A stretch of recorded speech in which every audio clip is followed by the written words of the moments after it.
The United States is set to send its MQ-9A Reaper drone to Gunsan Air Base in South Korea in the latter half of 2025, marking a significant shift in Washington's military presence on the Korean Peninsula.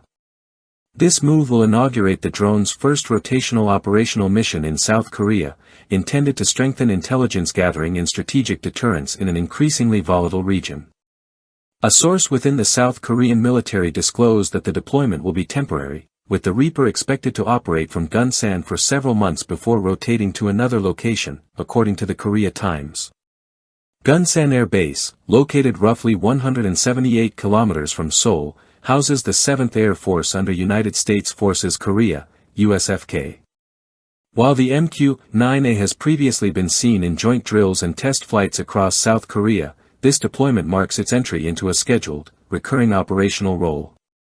The MQ-9A Reaper is an advanced unmanned aerial vehicle engineered by General Atomics for long-range missions combining surveillance and strike capabilities.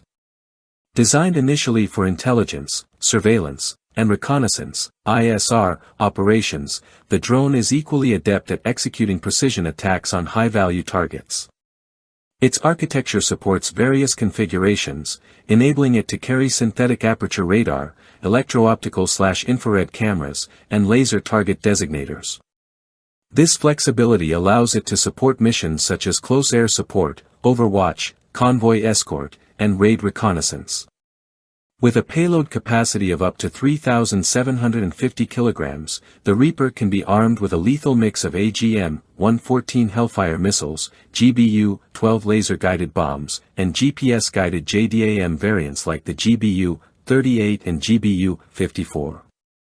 Designed for long-endurance missions, the aircraft features extended fuel capacity and a water alcohol injection system to boost engine performance, giving it a range of over 1,600 nautical miles. Despite its firepower and advanced sensors, the MQ-9A lacks onboard defensive systems or armor. Instead, it relies on remote operation through the remote split operations model, minimizing human presence at forward bases and reducing exposure during high-risk operations. Its altitude and standoff range also help it avoid most threats during missions over contested or hostile zones. Although the Pentagon has yet to release a formal statement about the Gunsan deployment, U.S. defense officials have reiterated their commitment to maintaining readiness and deepening security cooperation with Seoul. This deployment comes at a time of rising military competition in East Asia, as North Korea continues its weapons testing program and China expands naval and aerial patrols across the Yellow Sea. The Reaper's arrival in South Korea underscores a broader U.S. strategy to reinforce surveillance and deterrence frameworks in a region marked by shifting alliances and unpredictable threats.